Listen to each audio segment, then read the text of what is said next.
তো okay friends, আসসালামু আলাইকুম। রয়্যাল হোস্টের নতুন ভিডিওতে আপনাদের সবাইকে স্বাগতম।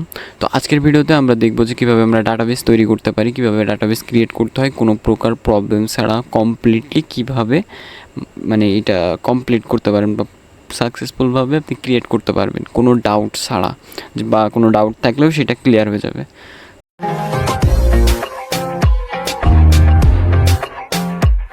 তো প্রথমত আমরা কি করব, আমরা সি প্যানেলে লগ ইন করে নিব।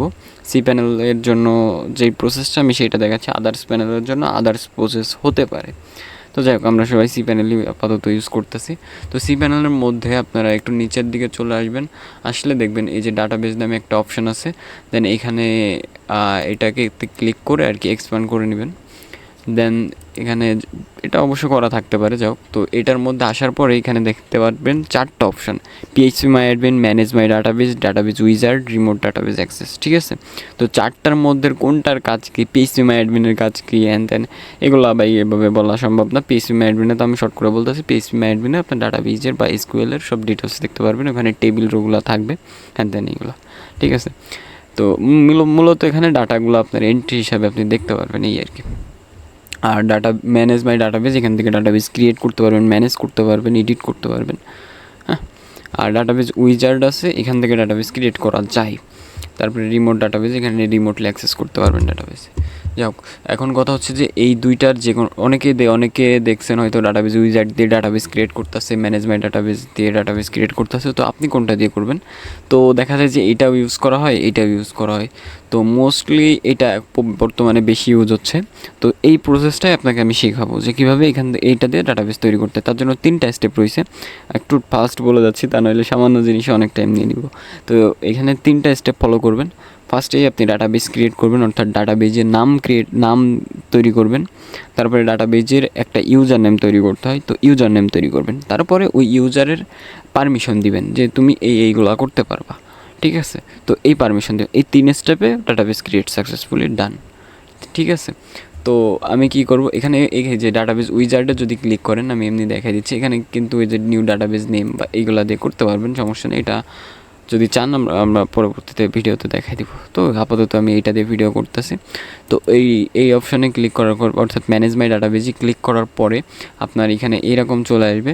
তো এইখান থেকে দেখেন ক্রিয়েট নিউ ডাটাবেস। তো এখানে ডাটাবেজের একটা নাম দিতে হবে আমাকে। এখন নামটা অবশ্যই মিনিংফুল দিবেন, এটা আপনার জন্য উপকার হবে, মানে আপনার জন্য অনেক উপকারী হবে। তার কারণ কি, নাম ধরেন আপনি ইলেকট্রনিক্সের একটা ওয়েবসাইট তৈরি করতেছেন, আপনি নাম দিলেন ABCD এরকম অনেকগুলো আপনি ডাটাবেস তৈরি করছেন, এখন কোন টাকার নিজেই ভুলে যাবেন। তো এই জন্য নামটা এখানে সুন্দর দিবেন, যাতে একটা গোছানো ভাব থাকে এবং আপনি বুঝতে পারেন।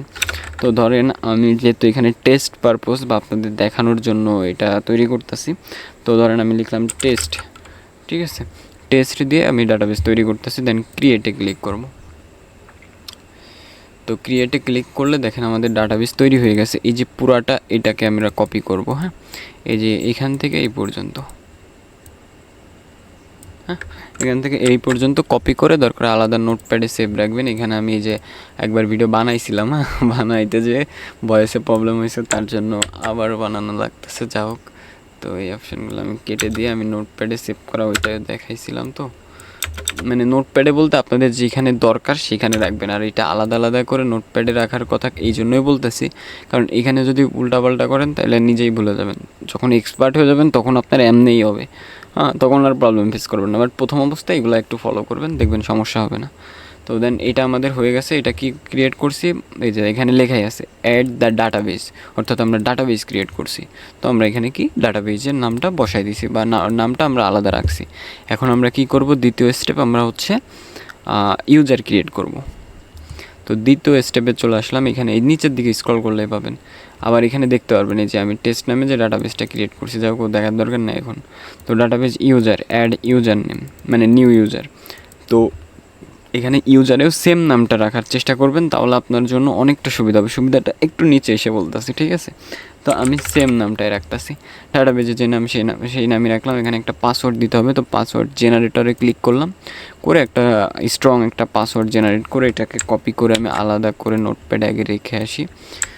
ওকে, দেন আমি হচ্ছে এখানে এই যে এই টিক মার্ক দিয়ে ইউজার যদি ক্লিক করে অটোমেটিক এটা ফিল হয়ে যাবে, ঠিক আছে। দেন ক্রিয়েট ইউজারে ক্লিক করবো, অথবা আপনারা যে কোনো পাসওয়ার্ড এখানের থেকে দিতে পারেন, হ্যাঁ দিয়েও জাস্ট ওটা মনে রাখবেন যেন। দেন গো ব্যাকে ক্লিক করবেন।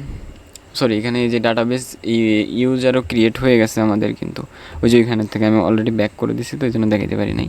তো এখানে কিন্তু আমাদের ডাটাবেজের ইউজার ক্রিয়েট হয়ে গেছিলো, ঠিক আছে। তো ওইটা যদি ভুলেও যান একটু নিচের দিকে, একদম নিচের দিকে ইউজ কল করবেন, দেখবেন কারেন্ট ইউজার লেখা আছে। তো এখানে দেখেন টেস্ট নামে যে একটা ইউজার তৈরি করছি, এটা এখানে আছে। আমি এটাকেও কপি করে নিয়ে এখানে দিয়ে দিলাম। তো আমরা কি করছি, ডাটাবেজ নাম তৈরি করছি, ডাটাবেজের একটা পাসওয়ার্ড দিছি, ডাটাবেজের একটা ইউজার নেম তৈরি করে ফেলছি পাসওয়ার্ড দিয়ে। এখন কি তৃতীয় স্টেপ বলছিলাম যে ইউজারকে পারমিশন দিতে হবে, ঠিক আছে। তো তার জন্য এই যে দেখেন অ্যাড ইউজার টু ডাটাবেজ, অর্থাৎ ইউজারটা ডাটাবেজের মধ্যে আমরা অ্যাড করব। তার জন্য কি করতে হবে, এখানে প্রথম অপশান দিচ্ছে ইউজার। তো ইউজার আমরা কোনটা ক্রিয়েট করছি, টেস্ট। দেন ডাটাবেস কোনটা ক্রিয়েট করছি, এই যে টেস্ট। এই যে এই নামটা যখন আমরা সেম রাখবো আমাদের ফাইন্ড করতে অনেক সুবিধা হবে, ঠিক আছে। দেন অ্যাডে ক্লিক করব। অ্যাডে ক্লিক করার পরে অল সিলেক্ট করে দিব, দিয়ে মেক চেঞ্জে ক্লিক করব।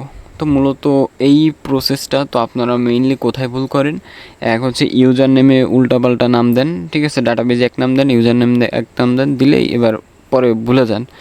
মানে এত সাবধান থাকবেন, তারপরেও দেখবেন ভুল হয়ে গেছে। প্রথম দিকে হবে ভাই, প্রথম দিকে বিজ্ঞানের লেভেলে হয়তো বা ভুল হতে পারে, এখন শিখবেন তো সমস্যা নেই। তো ওইটা এক জায়গায় ভুল হতে পারে। দ্বিতীয় একটা মিস্টেক করবেন আপনি হচ্ছে এইখানে, এই যে এই জায়গায় এসে অলে এসে টিক মার্ক দিতে হয়, এটা মনেই থাকে না।